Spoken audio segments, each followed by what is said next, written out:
May mga ala-alang mahirap kalimutan, lalo na yung bunga ng mga pagkakamaling nagawa mo sa nakaraan. Tapos ang ilan ay magbabalik para lamang usigin ang iyong konsensya. Siya nga pala, tawagin mo na lamang ako bilang Rob. May asawa na ako, si Nadia. Aaminin ko sa inyo na hindi naging maganda at mabuting asawa ako noon. Babaero ako, mabisyo at tamad. Dati kasi ang asawa ko lamang ang nagtatrabaho noon habang ako naman ay nasa bahay lang. Paminsan-minsan ay tumutulong ako sa kanya sa pamamagitan ng online selling. Dahil naman sa sinasabi nilang artistahin looks ko, ay marami ang nagmamine sa mga binibenta ko. Katunayan pa nga, Papa Dudut, ay nag-viral na rin ako noon na mag-trending ang isang live stream ko kung saan ay nagbebenta ako ng shorts at shirts for men kung saan ay nakasuot lamang ako ng trunks. Naging mabenta talaga ang online selling namin, Papa Dudut, pero dahil sa tamad ako noon, hindi yun naging regular at madalas talaga ay nakahilata lamang ako sa bahay. Kaya laging sakit ng ulo ako ng aking misis. Samantala sa pag-online selling ay nakilala ko si Jareen. Regular customer ko siya. Sa totoo lang ay nagtataka ako noon kung bakit siya bili ng bili sa online shop namin. Puro mga panlalaking items lang kasi ang tinitinda namin ni Nadia. Minsan ay natutokso akong tanungin kay Jareen kung ano nga bang ginagawa niya sa mga binibili niyang shorts, shirts at men's underwear sa shop namin. Pero naisip ko na huwag na lang ding itanong. Kahit na ano pang gawin ni Jareen sa mga binibili niya sa amin ay wala na kaming pakialam. Ang mahalaga na lamang ay kumikita kami sa kanya. Hanggang sa isang araw ay nagulat na lamang ako nang tawagan ako ni Jareen. Nalaman niya ang cellphone number ko dahil nakaregister ito sa e-wallet na ibinigay ko sa kanya kung saan siya nagbayad ng transaction niya sa amin. Nagsimula sa kumustahan hanggang sa umabot sa kwentuhan at tawanan. Madaldal kasi si Jareen pero sobrang nag-enjoy akong kausap siya dahil hindi siya nauubusan ng interesanteng topics na pwede naming pag-usapan. Hanggang sa hindi ko na noon namamalayan na humahaba na pala ang kwentuhan namin. At yun ang simula ng lahat, Papa Dudut. Hindi nagtagal ay napagpasyahan naming dalawa na magkita ng hindi alam ni Nadia. Natatandaan ko noon kapag tinatanong ako ng aking asawa kapag nahuhuli niya akong umaalis. Palagi kong sinasabi sa kanya na bibisita lamang ako sa mga kaibigan at mga kamag-anak ko. At dahil sa madalas ko namang ginagawa yon ay hindi naman siya nagsususpetsa sa akin. Yon ang alam ko. Dahil ang hindi ko alam ay nag-oobserba na pala siya sa akin. Kapag wala ako sa bahay ay palagi nagte-text at tumatawag sa akin si Nadia para tanungin kung nasaan ako. Nung una ay panay ang pagsisinungaling ko sa kanya pero nagsawa din ako kinalaunan sa pangungulit niya. Kaya kapag umalis ako sa bahay ay pinapatay ko yung SIM card sa cellphone ko para hindi na niya ako matawagan pa. Samantala nagsimula sa simpleng date ang ginagawa namin noon ni Jareen. Kwentuhan tapos pumupunta kami sa kung saan-saang lugar para mamasyal. Ewan ko ba pero masaya ako sa tuwing kasama ko siya na hindi ko noon naramdaman sa aking asawa. Tapos ay nagkakasundo kami kasi halos pareho kami na mga hilig. Sa madaling sabi ay nag-click kami sa isa't isa. Hanggang sa hindi namin namamalayan na unti-unti na palang nahuhulog ang mga loob namin para sa isa't isa. Oo, Papa Dudut, sa madalas naming pagsasama ni Jareen, natutunan naming mahalin ang isa't isa at iyon na ang simula ng pagtataksil ko sa aking asawa. Dahil nagkaroon na kami ng secret relationship ni Jareen. Natatandaan ko noong unang beses kami mag-check-in sa hotel, hindi ko makakalimutan yon kasi yun na siguro ang pinaka-exciting na naranasan kong pakikipagsiping. Ibang klaseng magromansa si Jareen at halos mabaliw ako sa sobrang sarap. Kaya maraming beses pang nangyari yon sa amin. Dahil dito ay naikumpara ko na si Nadia kay Joreen.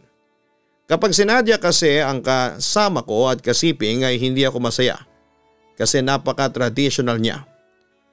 Pero itong si Joreen ay very experimental kaya mas may spice ang aming romansahan. Hindi ko tuloy sinasadya na manlamig na sa asawa ko dahil ang hinahanap ko kay Nadia, kay Joreen ko nakita. Samantala'y sinikap namin ni Joreen ay sekreto ang aming relasyon, lalo na kay Nadia. Hindi kami nagte-text o nagtatawagan kapag nasa bahay si Nadia. Tinaong kong wala siya saka ako nakikipag-communicate sa kanya. Para hindi magsuspetsa pa noon si Nadia ay gumawa pa ako ng dummy account sa Facebook at doon kami nag-communicate ni Joreen.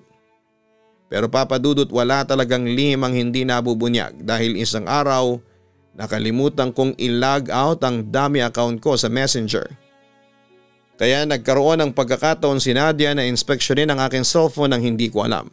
Dahil doon ay nakita at nabasa ni Nadia ang lahat ng conversation namin ni Joreen. Kaya agad niya akong kinumpronta noon na nauwi sa sagutan at sakitan. Batugan ka na nga at walang maitulong sa pamilya natin tapos ang lakas pa ng loob mong mambabae. Ang kapal naman ang mukha mo, Rob. Naibulalas ni Nadia sa akin kasunod ng mga panlalait niya sa buong pagkatao ko. Paano hindi ako mangangabit Hindi mo naman maibigay sa akin ang mga hinihingi ko.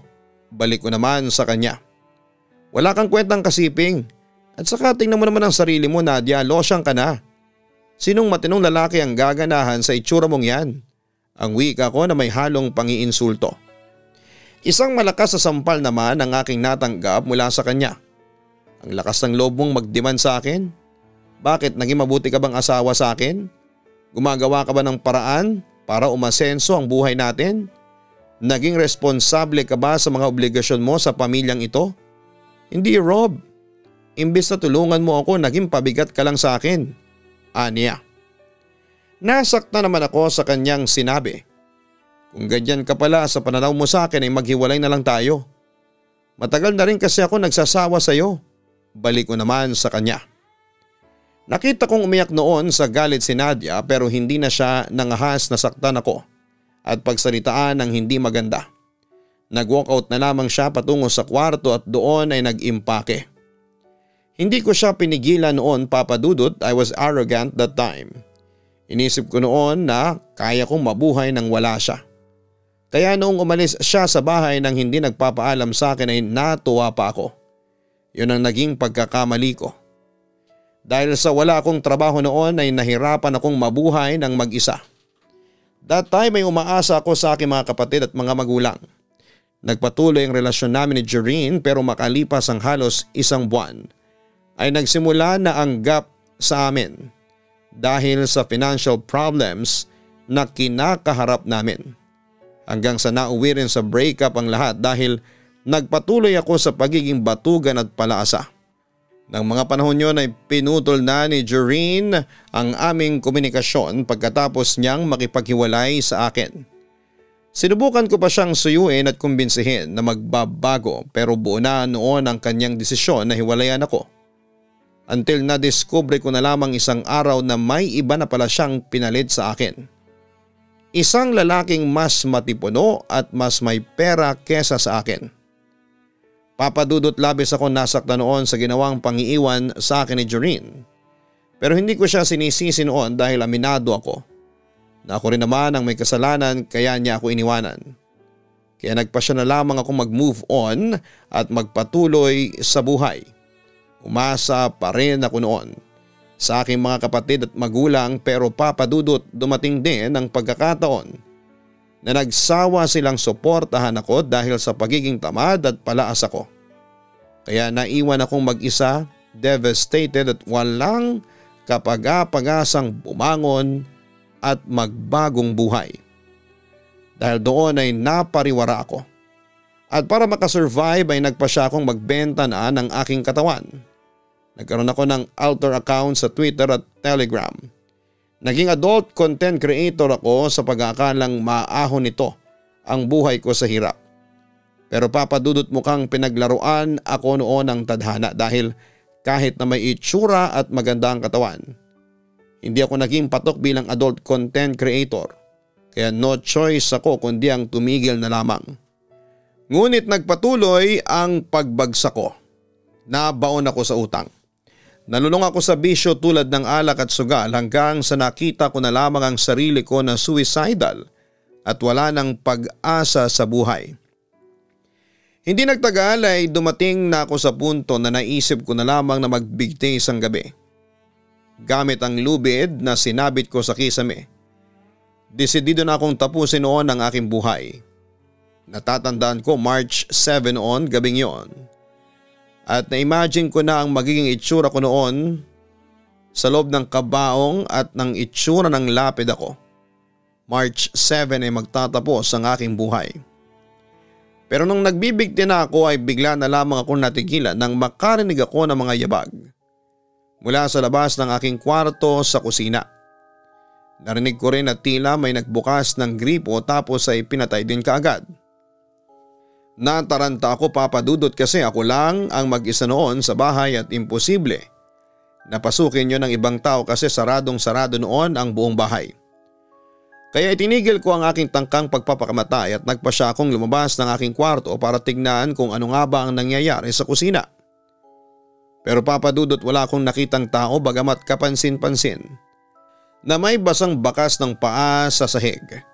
Dahil doon ay kinilabutan ako at napalabas ako ng bahay dahil sa labis na takot.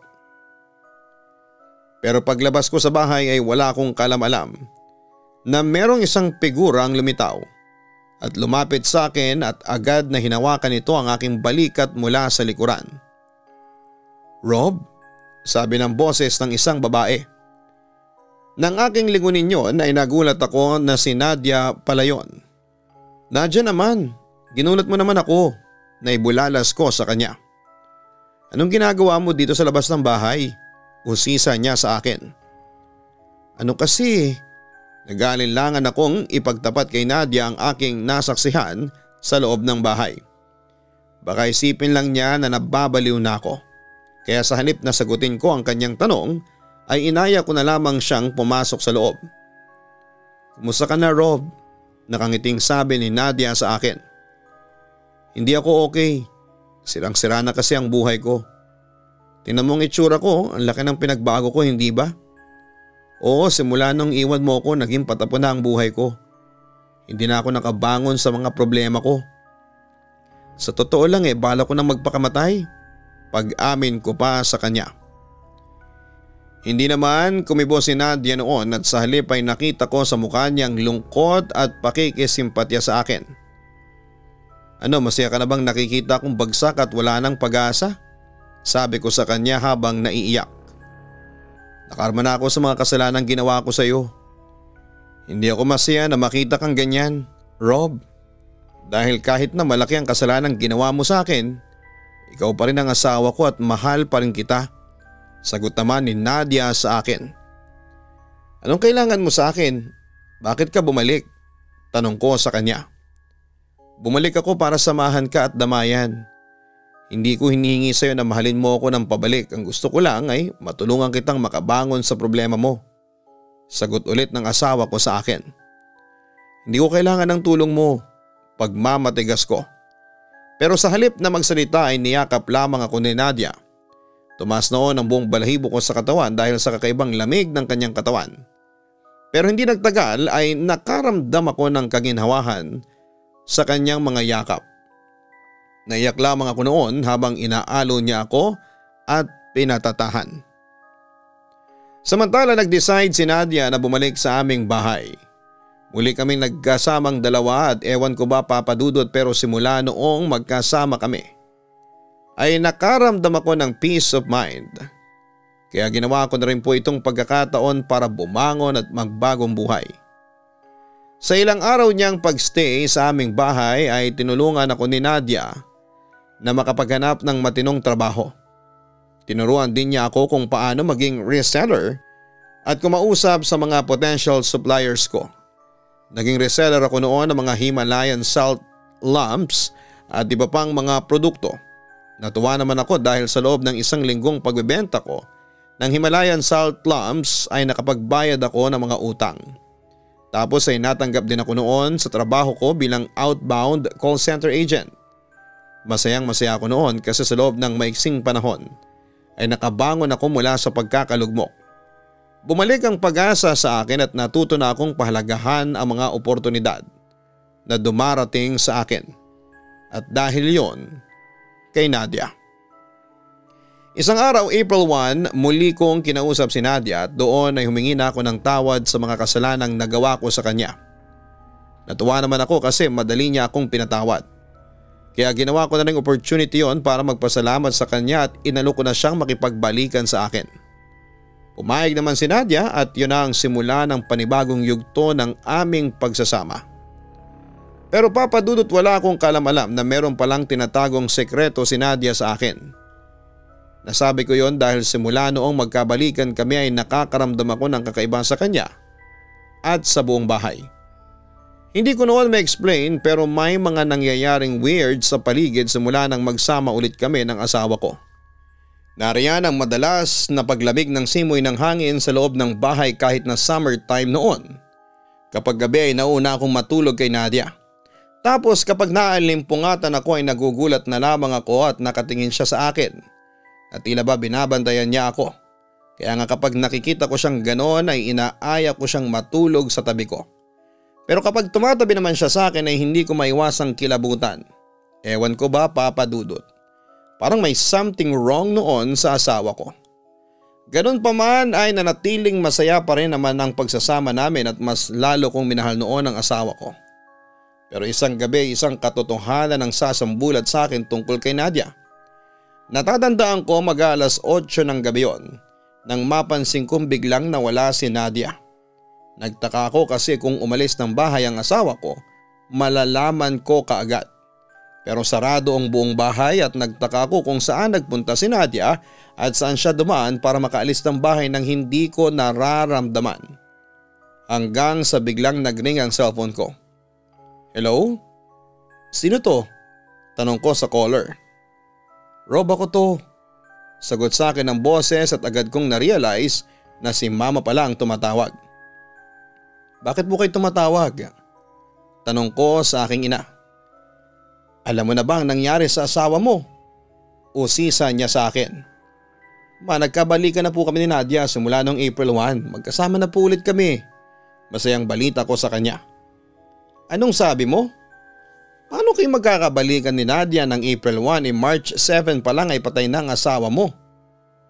Natigilan ako sa mga sinabing yun ni mama. Ulitin niyo po ang sinabi niyo? Patay na si Nadia? Noong March 7 pa lang? Mabilis na sumagot ang aking ina. Oo, patay na si Nadia. Kasasabi lang sa akin ng biyenan mo noong magkausap kami sa telepono. Nalunod daw si Nadia nang lumubog daw yung bangkang sinasakyan niya. Nang marinig ko yon ay bigla ko naalala yung mga kaganapan sa bahay noong March 7. Magbibigtis sana ako noon nang makarinig ako ng yabag sa kusina. Tapos narinig ko pa noon na nagbukas ang gripo at pagkaraan ng ilang segundo ay pinatay din ito. Ako lang ang mag-isa sa bahay ng gabing yon kaya agad akong buwaba para silipin kung pinasok ba ang bahay ko ng magnanakaw. Walang tao pero may nakita kong bakas ng basang paa sa sahig. Tapos nung gabi ding yon ay bumalik si Nadia at walang ibang dalang gamit kundi siya lang. Mama, imposible yan sinasabi ninyo. Buhay si Nadia. Bumalik siya rito sa bahay para tulungan ako makabangon sa buhay ko. Magkasama kami palagi. Buhay na buhay siya, ma. Insist ko sa kanya. Anak, alam kong hindi ka makapaniwala sa mga sinabi ko pero totoo ang lahat. Patay na si Nadia. Sorry anak pero kailangan mong tanggapin ang katotohanan. Ang sabi ni mama sa akin. Pero naputol ang aming pag-uusap nang biglang may magsalita sa aking likuran. Totoo ang sinasabi ng mama mo, Rob. Agad ako napalingon sa aking likuran at labis ako nagulat nang makita ko si Nadia na maputla at tila naaagnas na ang katawan. Basang-basa din ng tubig ang buong katawan niya. Nadia? Nadia? Napasigaw ako pagkakita sa kanya. Patay ka na? Oo, patay na ako. Pero nagbalik ako para sa iyo, Rob. Mahinang wika ng multo ng asawa ko sa akin. Hindi ko alam kung ano ang gagawin ko ng mga sandaling yon. Gusto kong tumakbo palabas ng bahay pero para bang pinipigilan ng aking mga paa na gumalaw. Dahil naman sa sobrang takot ay naihina lamang ako sa aking salwal. Nanginginig na rin ang buong katawan ko dahil hindi ako makapaniwala noon na kaharap ko ang multo ng asawa ko. Kung patay ka na, anong plano mo sa akin? Kukunin mo ba ako? Papatayin mo ba ako sa sindak? Naiyak na ako noon sa labis na takot. Tapos ng mission ko, Rob. Ito nang huling araw na makikita mo ako. Magpapaalam na ako sa iyo. Pupunta na ako sa dapat kong puntahan. Ang wika ni Nadia sa akin. Mamayang kaunti ay kitang-kita ng dalawang mata ko na unti-unting naglaho na si Nadia. Nang tuluyan na siyang mawala sa aking paningin ay napahagulhol na ako. Hindi dahil sa takot kundi dahil sa labis na pangungulila. Na-realize ko na sa loob ng maraming araw ay inakala kong kasama ko talaga si Nadia pero guni-guni ko lang pala ang lahat. That time I refused to believe na talagang nagmulto ang asawa ko sa akin. Pilit kong isinisiksik sa utak ko na ang pagbabalik ni Nadia ay bunga lamang ng matinding depresyong naranasan ko noon sa buhay. Pero noong makausap ko ang aking kasambahay isang araw ay hinanap nila sa akin si Nadia. Nagtaka ko. Yun pala ay nagpakita rin pala sa kanila ang asawa ko. Doon pala ay naniwala na ako na talagang nagmulto sa akin ang asawa ko. Samantala nakumpirma ko rin na patay na si Nadia dahil nadalaw ko ang puntod niya. Wala akong ginawa noon kundi ang umiyak lamang at nagsabi ako sa kanya na nami-miss ko na siya. Sa totoo lang ay palagi ko noong ipinagdarasal sa Diyos na sana'y magbalik ulit si Nadia kahit multo na siya. Pero walang nagbalik. Kaya nagpasya na lamang akong tanggapin na lamang ang katotohanan. Sa ngayon ay naka-move on na ako sa mga nangyari pero nakatak pa rin sa isipan ko ang nangyaring ito sa buhay ko. Hindi ko kayo pipilitin na maniwala sa aking kwento pero totoong nangyari talaga ito sa akin. Na nagbalik ang aking asawang si Nadia para tulungan akong makabangon. Doon ko napatunayan na kahit napatay na siya, ay gumawa pa rin siya ng paraan para balikan ako. Mahal na mahal niya talaga ako, Papa Dudut. Papa Dudut, maraming salamat sa opportunity na mabasa mo ang kwento naming mag-asawa. Sana'y mapili mong i-upload sa iyong YouTube channel dahil alam naming maraming aral ang mapupulot dito. Muli, God bless po sa inyo, Papa Dudut, at sa mga bumubuo ng Papa Dudut YouTube channel. Ang buhay ay mahiwaga, laging may lungkot at saya. Sa Papa Dudut Stories, laging may karamay ka.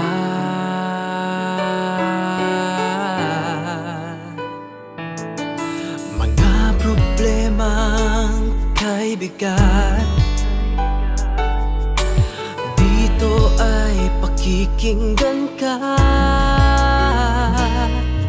Sa Papa Dudut Stories, kami ay iyong kasama. Dito sa Papa Dudut Stories, ikaw ay hindi nag-iisa.